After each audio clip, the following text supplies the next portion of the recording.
Hello दोस्तों। तो start हो गया है आपका क्लास 12th फिजिक्स।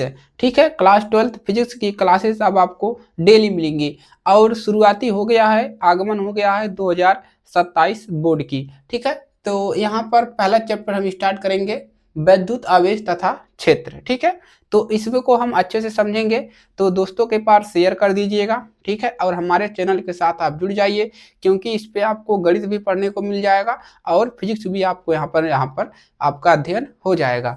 तो स्टार्ट करते हैं, वैद्युत आवेश होता क्या है और कुछ बेसिक चीज़ों से। ठीक है, बेसिक चीज़ों से शुरुआत यहाँ पर करते हैं।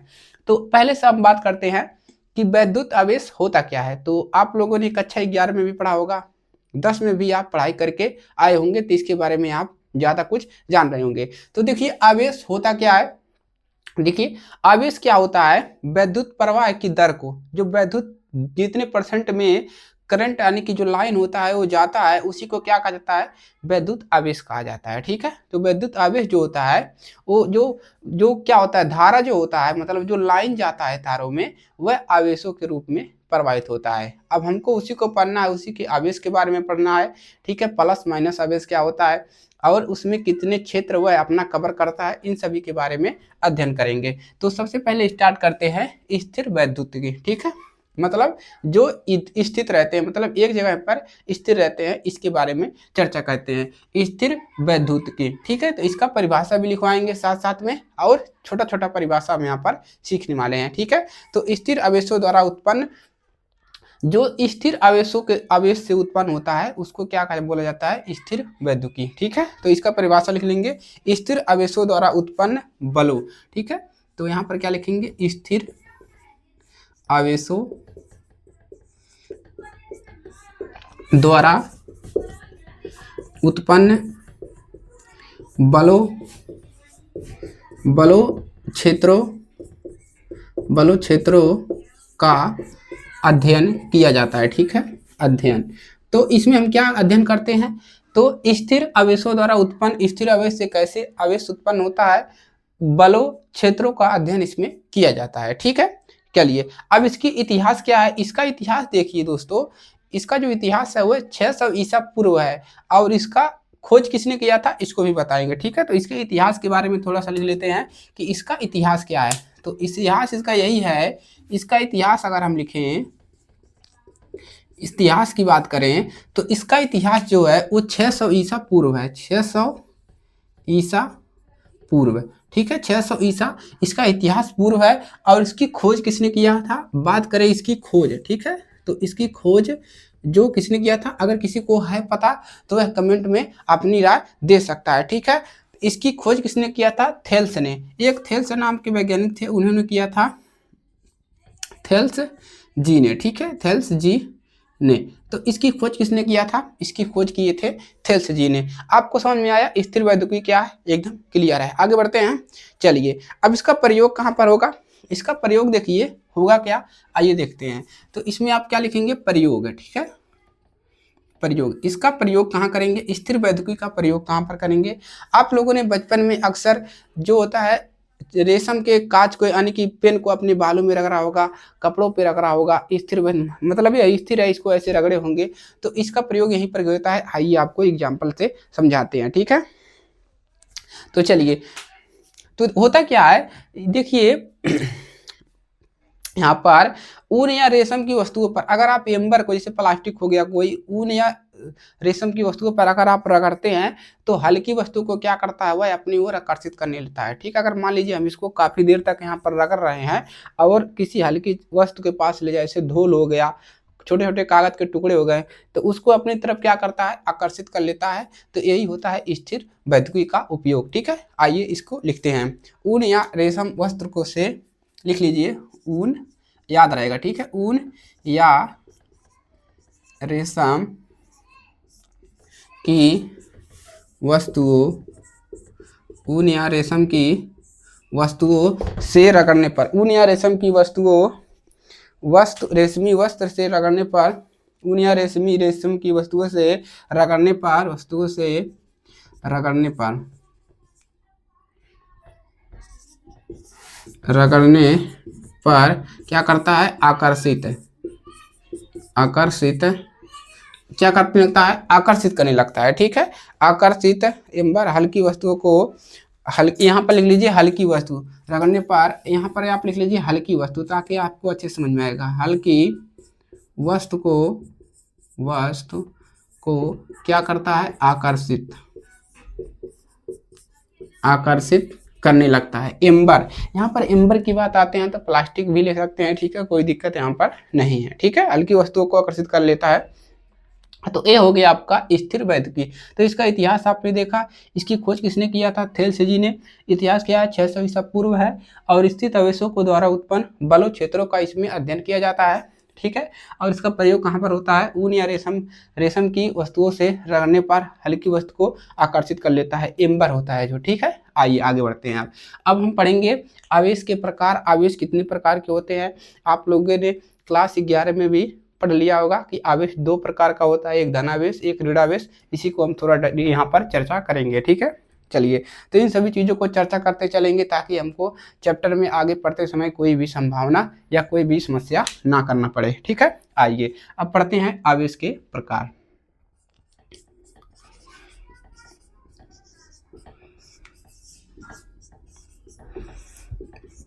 आवेश के प्रकार, इलेक्ट्रिक चार्ज, ठीक है। चलिए आगे बढ़े। तो आवेश के प्रकार कितने प्रकार के होते हैं, 2 प्रकार के। तो 2 प्रकार का होता है, पहला क्या होता है,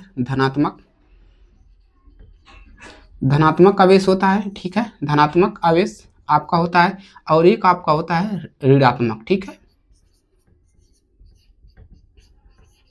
ऋणात्मक। तो धनात्मक और ऋणात्मक आवेश आपके 2 प्रकार के आवेश यहाँ पर पाए जाते हैं। दोनों का आपको यहाँ पर हम चित्र भी एक मदद से समझा देते हैं, ठीक है। दोनों का क्या करते हैं, चित्र भी हम समझा देते हैं। जैसे हमने यहाँ पर एक क्षण ले लिया, ठीक है, यहाँ पर कुछ, तो ए हो गया आपका धनात्मक, ठीक है, धनात्मक क्षण ले लिया। और एक यहाँ पर हम अगर हम ले लेते हैं तो माइनस वाला, तो माइनस यहाँ पर हम एक ले लेते हैं, ठीक है। तो ये हो गया आपका माइनस वाले हो गए, ठीक है। तो एक आपका क्या होता है, ऋणात्मक और धनात्मक आवेश। इसको भी समझा रहे हैं कि ऋणात्मक आवेश क्या करता है, धनात्मक आवेश क्या करता है, ठीक है। चलिए, तो इसका नाम किसने दिया था, बेंजामिन फ्रैंकलिन। तो इसके नाम इसने किसने, धनात्मक और ऋणात्मक नाम किसने दिया था, तो यहाँ पर लिख लीजिए, नाम दिया। इसका नाम किसने दिया था, बेंजामिन फ्रैंकलिन। बेंजामिन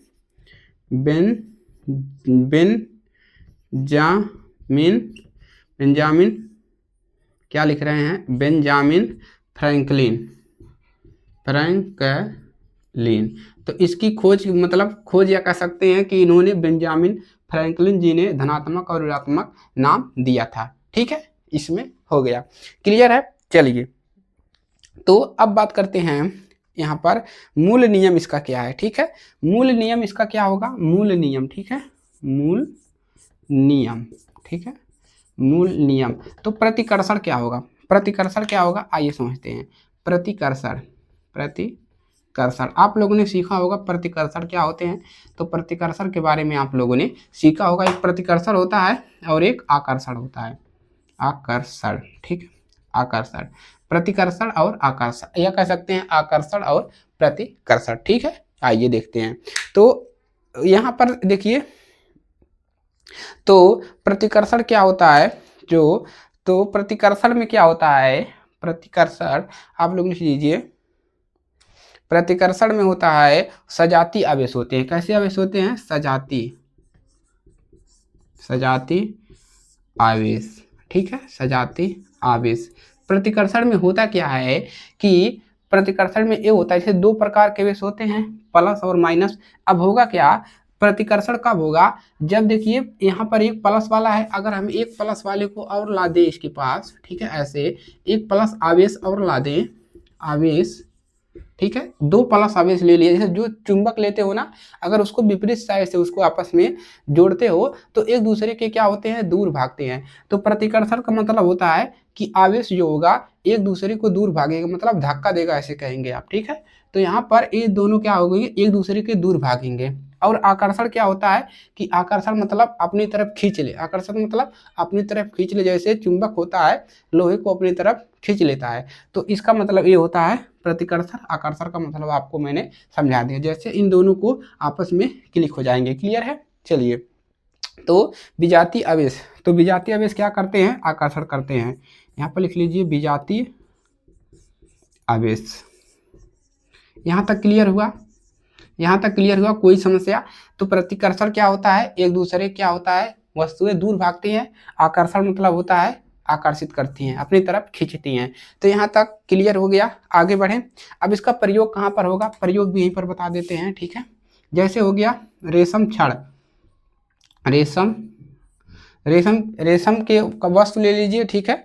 आपको रेशम ले लीजिए और कांच की छड़ लीजिए। रेशम प्लस कांच की छड़, कांच की छड़, ठीक है, कांच की छड़।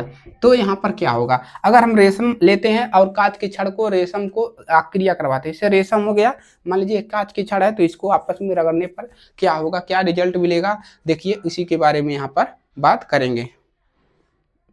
तो यहाँ पर छड़ क्या है? छड़ जो है आपका, कांच की छड़ क्या है? माइनस में है, ठीक है। कांच की छड़ क्या है आपका? जो है छड़ जो है वो किस में रहता है? चलिए बताइए। तो छड़ यहाँ पर आपका हो जाएगा प्लस में, और जो रेशम हो जाएगा वो क्या हो जाएगा आपका?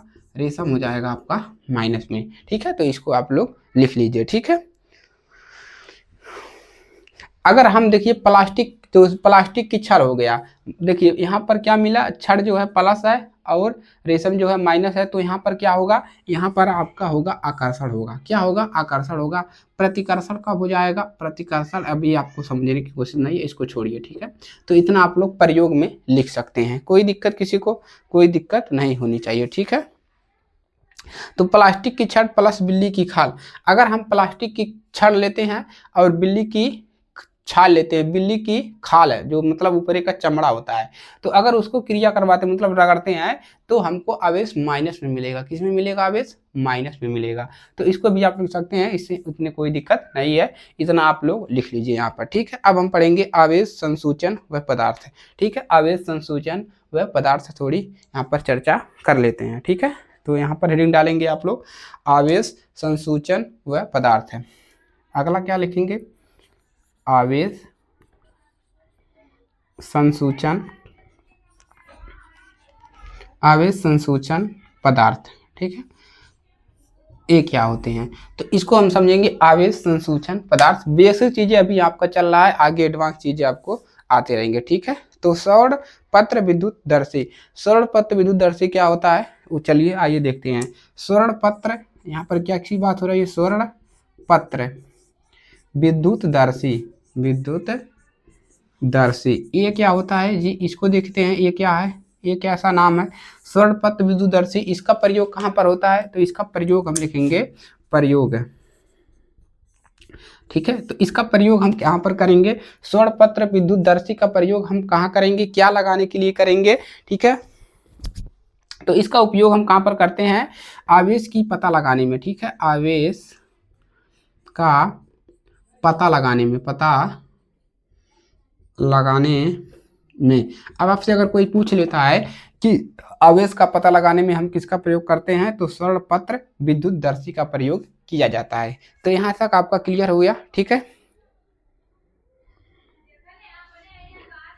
इसका कार्य विधि क्या है? तो इसका कार्य विधि भी लिख लेते हैं, कार्य विधि,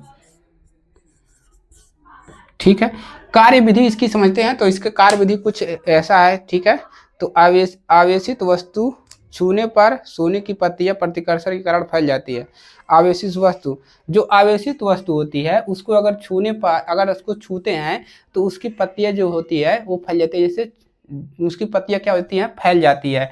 तो यहाँ पर लिख दें कि रहने दें, ठीक है। आवेशित वस्तु को छूने पर सोने की, लिख लीजिए आवेशित, आवेशित वस्तु छूने पर, छूने पर, आवेशित वस्तु छूने पर क्या होता है? छूने पर आप देखिए सोने की पत्तियां प्रतिकर्षण के कारण, सोने की पत्ती, सोने की पत्ती क्या होता है? सोने की पत्तियां, सोने की पत्तियां फैल जाती हैं, फैल जाती हैं, तो इसको आप लोग यहाँ पर जानकारी के लिए थोड़ा बहुत लिख लेंगे, ठीक है।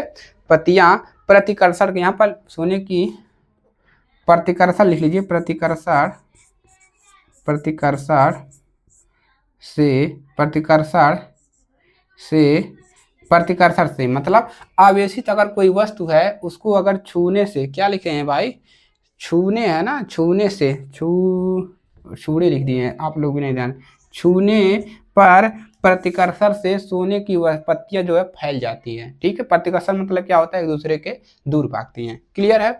चलिए चालक तथा विद्युत रोधी, अब यहाँ पर हम बात करेंगे कुछ चीजें, चालक और विद्युत रोधी क्या होते हैं, ठीक है। तो इसको आप लोग नोट कर लीजिए, सारा चीजें आपको यहाँ पर समझा दिया है। अभी एक बार हम क्विक रिविजन यहाँ पर आपको करा देंगे, ठीक है। तो अब लिख लिए चालक और विद्युत रोधी क्या होते हैं। तो आप लोग चालक जान रहे होंगे क्या होता है, ठीक है। चालक और विद्युत रोधी, चालक चालक तथा विद्युत रोधी, विद्युत रोधी, ठीक है। चालक और विद्युत रोधी। अब यहाँ पर बात करते हैं चालक। चालक क्या करते हैं, चालक मतलब चालक वे होते हैं जिनमें विद्युत धारा बह सकती है। जैसे अगर हम बात करें लकड़ी, लकड़ी में क्या विद्युत जाता है, करंट, लकड़ी से कहीं पर लाइन ले जा सकते हो, नहीं ले जा सकते हो ना। जैसे प्लास्टिक हो गया, प्लास्टिक से लाइन जाएगा, नहीं जाएगा। तो क्या होता है, इसीलिए तो उसके ऊपर, तारों के ऊपर क्या लगाया जाता है, कवर लगाए जाते हैं। तो चालक वही होते हैं, क्लियर है। तो चालक विद्युत प्रवाह आसानी से होने देते हैं। चालक क्या करते हैं, विद्युत प्रवाह को, विद्युत प्रवाह को आसानी, विद्युत प्रवाह को आसानी से होने देते हैं। उदाहरण में क्या लिखेंगे, उदाहरण जैसे हो गया, आप लोग लिख लीजिए, जैसे धातु हो गया, कोई भी धातु है, ठीक है, धातु हो गया। और क्या हो गया आपका, जैसे मनुष्य हो गया, मनुष्य, हमारे अंदर भी तो करंट से लाइन मार देता है, खत्म हो जाते हैं, बाबा करते। विद्युत रोधी क्या होता है, विद्युत रोधी यहाँ पर समझ लेते हैं, ठीक है। विद्युत रोधी क्या करते हैं, अपने अंदर क्या करते हैं, विद्युत रोधी मतलब विद्युत को रोकने वाले, ठीक है, ऐसे समझिए। विद्युत रोधी का मतलब क्या होगा, विद्युत रोधी मतलब अपने को रोकने वाले, ठीक है। विद्युत रोधी, रोधी मतलब रोकता है, रोक देगा। अब ले जाइए विद्युत, हम विद्युत पर रोक देंगे। विद्युत रोक मतलब क्या होता है, चालक को रोकने वाला, प्रवाह नहीं होने देते हैं, विद्युत प्रवाह होने नहीं देते, विद्युत प्रवाह, विद्युत प्रवाह होने नहीं देते हैं। उदाहरण में क्या लिखेंगे, उदाहरण जैसे लकड़ी, लकड़ी, प्लास्टिक, प्लास्टिक, लकड़ी, प्लास्टिक और इत्यादि वगैरह करके आप लोग लिख लीजिए। लकड़ी, प्लास्टिक हो गया, जैसे हो गया आपका कांच हो गया, कांच में भी नहीं जाता है ना, कांच, कांच में भी करंट नहीं जाता है। तो ये हो गया आपका विद्युत रोधी। तो इन सभी चीज़ों को आपको पता होना चाहिए, तभी आप आगे पढ़ पाएंगे। तो भूकंप, भू संपर्क तार क्या होता है, भू संपर्क क्या होते हैं, पृथ्वी के साथ साझा कार्य, ठीक है। भू संपर्क क्या होता है, भू संपर्क, भू क्या लिख रहे हैं, भू संपर्क, भू संपर्क क्या होता है, ठीक है, भू संपर्क। तो भू संपर्क क्या होते हैं, पृथ्वी के साथ आवेश का साझाकरण, पृथ्वी के साथ, पृथ्वी क्या लिख रहे हैं, पृथ्वी के साथ क्या करते हैं, आवेश का साझाकरण, मतलब पृथ्वी के साथ अपना आवेश जो है साझेदारी करा लेते हैं, अपना मतलब अपना आवेश साझा कर लेते हैं, ठीक है। तो भू संपर्क तार इसीलिए लिखा जाता है अर्थिंग वर्थिंग से बचने के लिए, ठीक है। तो इस प्रकार से आपका जो है इसमें चैप्टर 1 में कुछ टॉपिक यहाँ पर क्लियर हो गया होगा, ठीक है। तो इसको नोट कर लीजिएगा, दोस्तों के पास शेयर कर दीजिएगा, बताइएगा उनको क्लासेस स्टार्ट हो गई हैं, आइए ज्वाइन करिए, अपनी कमेंट में अपनी राय जरूर दीजिए, ठीक है। और चैनल पर नए हैं सब्सक्राइब कर लीजिए, अगर आप हमारे फेसबुक पेज पर देख रहे हैं तो पेज को फॉलो कर दोस्तों के पास शेयर कर दीजिए। मिलते हैं इसके नए टॉपिक के साथ। जय हिंद, वंदे मातरम।